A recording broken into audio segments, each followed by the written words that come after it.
my top selling categories in Q1, and that's what you've really come here for. The first category you should be thinking about, and one that I quite like as well, is the computers and accessory category. Now, what I will say about this category is a little bit different, is that I've seen that most products in this category have big profits because they're much higher value items, and therefore you can make more profits and obviously make more money. Now, in addition to that, computers and accessories have less competition. Why? Well, I believe one of the factors is that the category is generally a category that most items are pretty expensive. Now, this also leads me on to the cons, should we say, of selling on the computers and accessory category. Now, considering, this has high selling price, which obviously is big profits, that's great. The also disadvantage is the fact that it is expensive. It costs a lot more money. And so the bigger the profit, obviously the bigger the cost. And obviously if you get it wrong, you can potentially make bigger losses if you make bad decisions. Now, the other negative, should we say, is the fact that suppliers do cancel orders. Why? They don't say, well, they say the purposes are not for resale, so they do that. But also as well, maybe they can't ship the amount of stock that you want. Sometimes the products we buy for this category might be in the £200, £300, £400 plus range, which is quite expensive for a product. In the computer section, it's absolutely fine. But when you're trying to buy 10, 20 of them, they're like,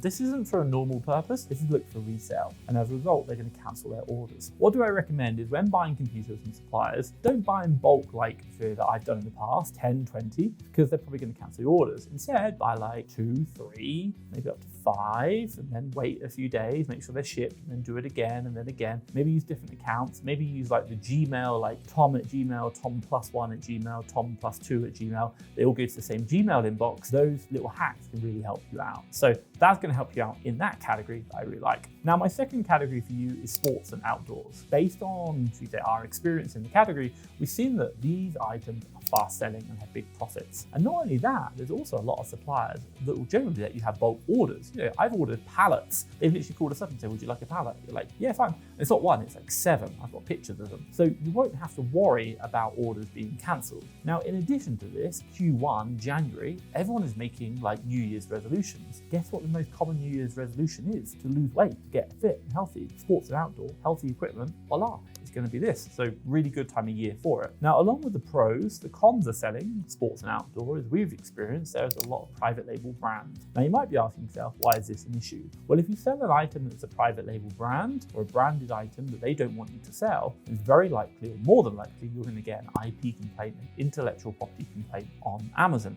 An IP complaint are legal actions brought by one party against another party when they feel they've infringed on their intellectual property. And as a result, what happens is one party complains to Amazon about you selling their brand, you get a mark on your account. If you get too many marks on your account, you can lose your account. It's not like you can create another Amazon selling account, so just be very mindful. If you're interested in learning about what brands you really want to stay away from, do check out the Fast Track FBA IP Brand Checker. I'll drop a link down below. That's going to help you. We list all the brands, UK, USA marketplace, that we have problems with or that we ever detect or that other people report, and you can report there as well. That just helps you out understanding that, so do check that out. Now, what I would also advise you to do is when sourcing under this category is to try and ungate in the big brands, because these are generally going to be the items that are fast selling.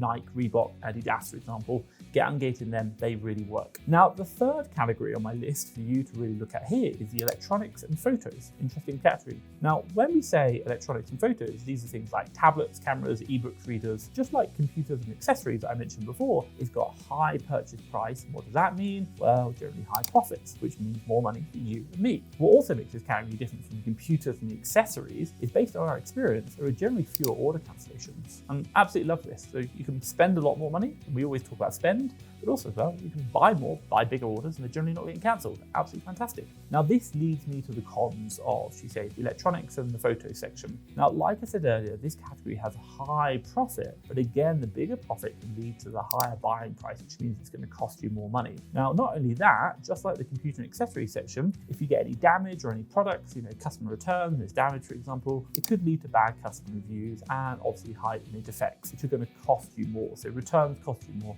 Something to really consider in this. So my top tip when sourcing under this category is just make sure that you're really packaging things right so they're not going to get damaged. But another top tip as well, and one thing we have seen, is a lot of suppliers might be shipping from abroad, for example, Hong Kong or China outside the EU, but even within the EU to the UK, because prices can be cheaper. Now, one of the problems this has is the fact that the plugs aren't actually UK plugs. There may be a foreign plug with an adapter. Now, anything sold on Amazon has to come with a UK supply plug, not an adapter with a UK supplied plug. That's in terms under Amazon. You've got to make sure that's happening. If you don't do this, if it doesn't have that right plug in there, you are likely to get a bad review, and that's going to cause you a problem. So you've got to make sure that you're buying from UK-based suppliers, or if you're not, they have UK plugs, and you know it for a fact.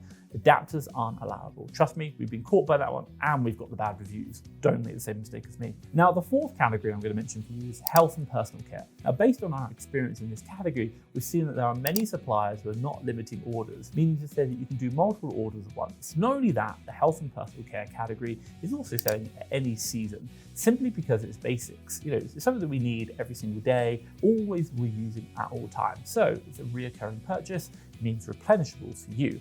Now that's some of the pros. What about the cons? Well, one of the big issues we find with this category and a lot of the kind of beauty products is the expiration dates. Amazon are getting hotter and hotter on it. Now, the one thing which I said, if you are buying products in this category, you need to make sure your products have at least 2 years before they expire. Now, you've got to double check that, and if you are buying them and trying to ship them to Amazon, don't take the risk. You know, if you're buying them and they don't have it, you shouldn't be shipping them in. Why? Because we've seen it time and time again. What happens is, and we did this previously with the coffee machine once, by the way. They had a coffee machine and a bundle with coffee, and we shipped it in, everything was fine. The coffee was in there for like 3-4 months. Someone bought them, said, hey, the coffee's gone out of date. Amazon checked the whole batch we had in Amazon's warehouses and made them unfulfillable. This was like £5,000 worth of stock. It was like incredible. So for you is just make sure, you know, Amazon say you've got to have 2 years shelf life. You've got to make sure that when you ship them in, they've got 2 years shelf life, because Amazon might not check them at shipping, they might check them afterwards. And if they haven't got that 2 years because they get a complaint and then Amazon now check them,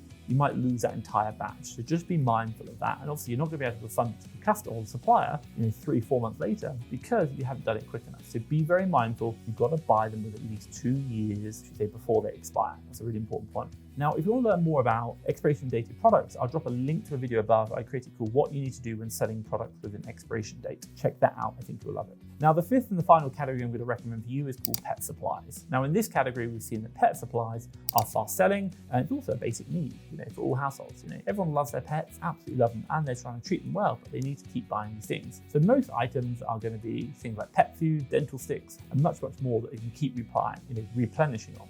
Now, it's got a massive range of products that you can think about. So you can think about cats, dogs, birds, fishes, so much opportunity to buy, and you can go down each niche for each individual type of animal. I love that range, and I think that's a really big positive, and the replenishable nature of it really helps us out. And also, a lot of the big pet suppliers give discounts, which I absolutely love. You can find voucher codes. Now, with this in mind, one thing which I'd say on the con side of it, the pet side, is that a lot of these items, especially like dog food, they're going to be heavy. So it means higher fees. With that being said, you want to consider things like shipping and storage fees to avoid any losses.